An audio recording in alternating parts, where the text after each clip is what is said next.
J'étais dans un live avec un partenaire business qui s'appelle Memba. Je l'ai déjà interviewé sur la chaîne pour présenter son parcours de formateur. Donc c'était le live la semaine dernière et quelqu'un m'a posé des questions qui étaient très intéressantes. Donc c'est quoi les marchés que tu recommandes aux débutants aujourd'hui en 2022? Et je pense que c'est une question assez importante parce que les choses changent. Il y a des marchés qui sont hyper concurrentiels, des marchés où il n'y a pas beaucoup de concurrents. Et dans cette vidéo, je vais vous présenter les marchés que moi je pense qu'aujourd'hui en 2022, si vous êtes débutant, il est préférable pour vous en tout cas de commencer par ces marchés-là et déterminer ou en tout cas trouver rapidement votre produit winner. Donc c'est l'objet de cette vidéo. On se retrouve tout de suite juste après l'introduction.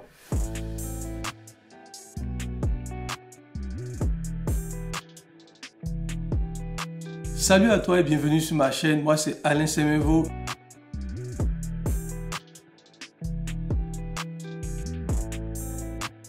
Ici je parle d'entrepreneuriat, de business en ligne, particulièrement d'e-commerce, dropshipping et de création de marque, car je suis convaincu que c'est l'un des moyens les plus puissants et les plus efficaces pour gagner de l'argent où que tu sois. J'ai eu à former plus de 400 étudiants dans le monde de l'e-commerce et mes étudiants ont généré à ce jour plus de 3 millions d'euros de chiffre d'affaires grâce à mes stratégies exclusives. Si toi aussi tu fais partie des réussites du e-commerce, je t'invite à faire deux choses. La première, abonne-toi à cette chaîne et active les notifications pour être informé de l'apparition de nos nombreuses vidéos hebdomadaires qui vont t'apporter du très bon contenu et aussi beaucoup de valeur. La deuxième, va dans la description et clique sur le lien pour avoir accès à ma masterclass complètement gratuite de 0 à 10 000 euros de chiffre d'affaires par jour. C'est une formation ultra complète avec des stratégies exclusives qui vont t'aider à faire décoller rapidement ton business en ligne en 2022. Là, on va faire un top 5 des marchés que je recommande aux débutants qui commencent le dropshipping. Le premier marché que je vais vous recommander, c'est le marché français. Pourquoi je recommande le marché français? Même si c'est un marché qui est assez compétitif, où il y a beaucoup de concurrents, etc. Je le recommande juste à cause de la facilité de la langue. La plupart des gens, si vous êtes ici, c'est parce que vous êtes francophone, d'accord? Et si vous êtes débutant et francophone, il est préférable de commencer par un marché francophone.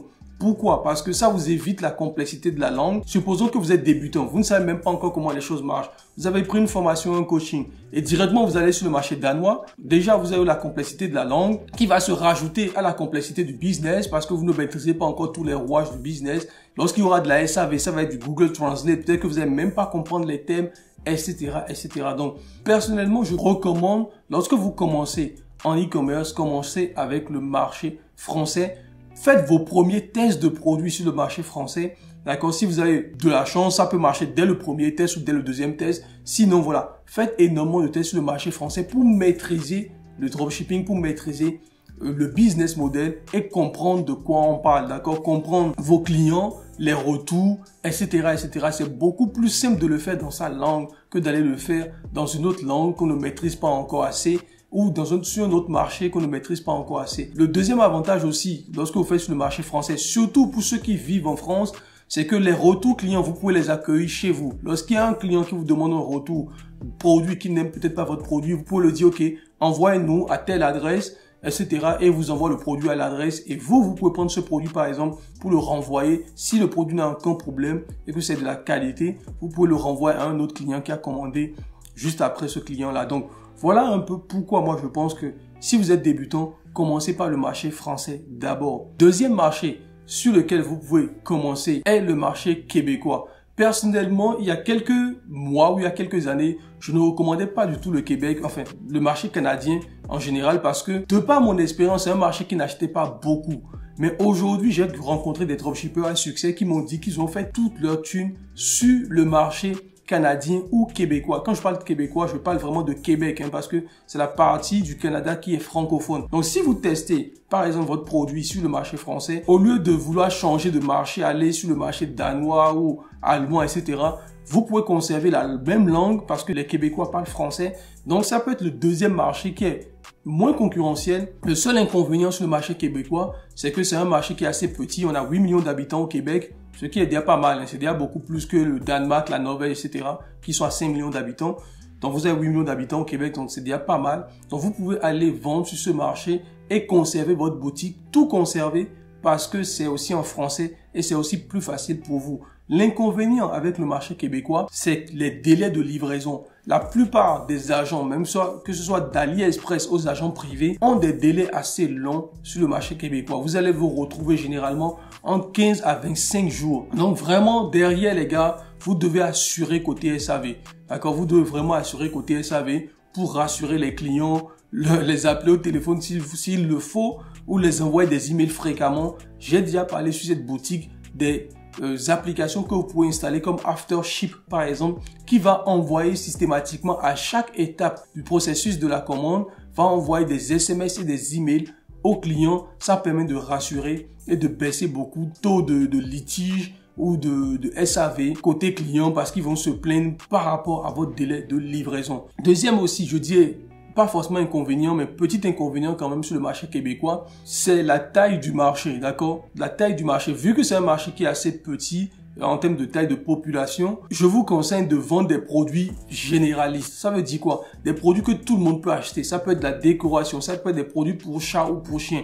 Ça peut être des trucs de cuisine, des trucs où en fait, on n'a pas forcément besoin d'être dans une niche pour vendre ces produits. Ça veut dire quoi? Si par exemple, vous avez un truc hyper niché sur la spiritualité, ça va être un peu chaud de le vendre au Canada. D'accord? Je ne dis pas que ça ne marchera pas, mais c'est pas avec ça que vous allez faire les 10 000 euros par jour. C'est pas avec ça que vous allez faire 1 million. Vous voyez ou pas? Si le marché est petit, restez très large. Restez sur un truc que tout le monde peut acheter. D'accord? Ça peut être un truc pour la voiture, pour le vélo, parce que bon, les gens, tout le monde a une voiture ou à peu près un vélo, mais après le vélo au Canada, je ne suis pas trop sûr. Il fait assez froid quand même.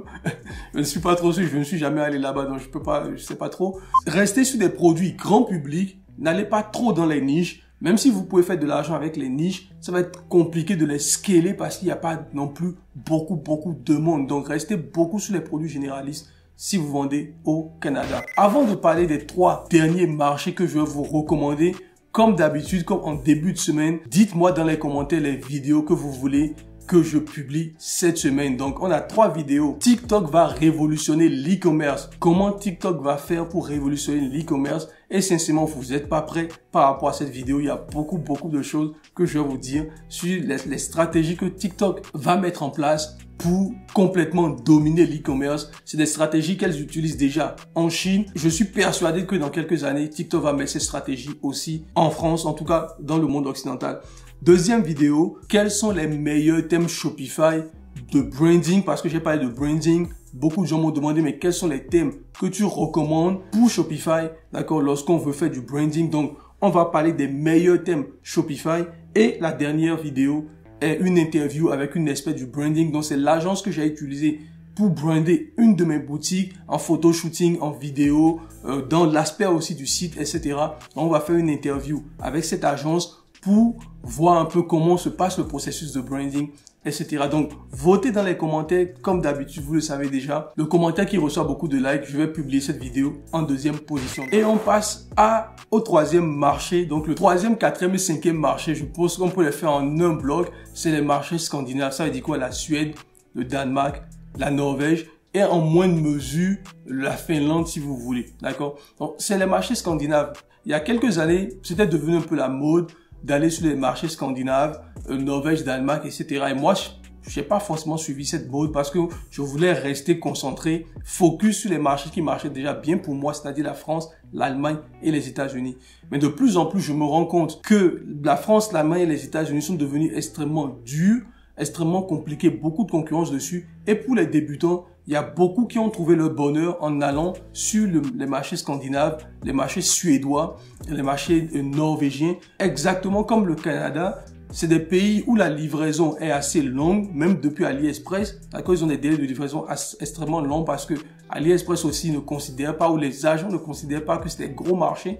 Donc, ils n'ont pas besoin de mettre toute une logistique extrêmement rapide sur ces marchés-là. Donc, c'est ce qui est tout à fait normal. Ça fait que ces marchés, attention, lorsque vous voulez vendre sur ces marchés, à un moment donné, il va falloir rapidement acheter du stock chez votre fournisseur en Chine pour accélérer le délai de livraison. Pourquoi je dis chez votre fournisseur? Faut savoir que nos fournisseurs chinois aussi font du dropshipping en interne.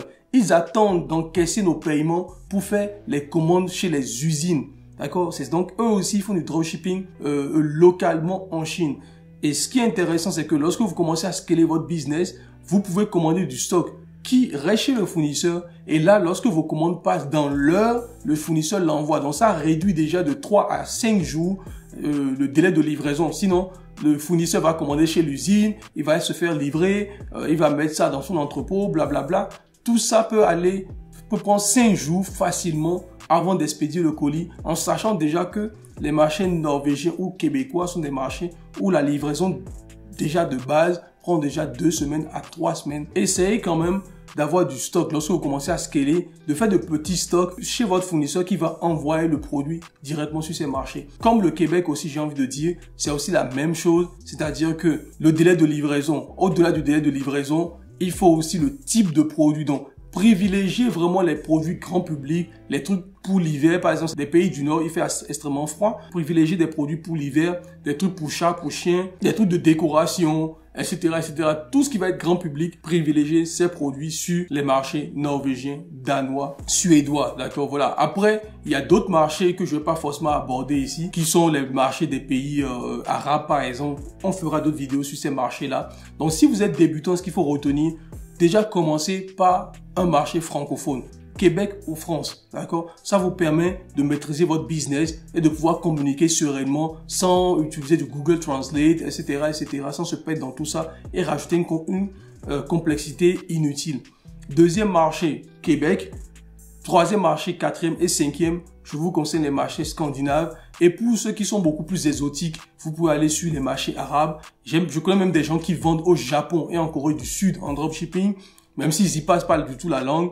Donc voilà, ils vont faire des traductions comme tout le monde. Ceux qui sont arabes et qui parlent l'arabe littéraire, je ne sais pas si vous êtes en Algérie, Maroc, etc. et vous parlez l'arabe littéraire, n'hésitez pas à aller voir du côté des marchés comme Dubaï, Abu Dhabi, Arabie Saoudite, etc. Je vous parlerai bientôt sur la chaîne d'ici mars-avril de toute une niche que vous pouvez lancer sur ces marchés sur AliExpress où ils livrent les pays arabes en 3 et 7 jours. C'est des fournisseurs que j'ai trouvés sur AliExpress avec qui j'ai déjà parlé et ils livrent vraiment les marchés arabes en 3 et 7 jours. On en parlera après sur la chaîne, certainement durant la période du Ramadan. Voilà. Donc voilà un peu pour cette vidéo. J'espère que la vidéo vous a plu. N'hésitez pas à liker, à partager, à commenter, surtout à vous abonner à la chaîne. Comme je le dis toujours, 50% des gens qui regardent mes vidéos ne sont pas du tout abonnés à la chaîne. Donc, abonnez-vous à la chaîne et activez la cloche pour être notifié de nos nombreuses vidéos. Aussi, comme je le dis, dans la description, vous avez tous les liens dans la description pour nous suivre sur Instagram, pour nous suivre aussi sur TikTok. On a commencé à proposer du contenu exclusif sur ces plateformes, donc n'hésitez pas à nous suivre sur ces plateformes. Et vous avez aussi dans la description accès à ma masterclass gratuite de 0 à 10 000 euros de chiffre d'affaires par jour en e-commerce. Voilà, donc tous les liens sont dans la description. On se retrouve dans une prochaine vidéo. Sur ce, bye bye.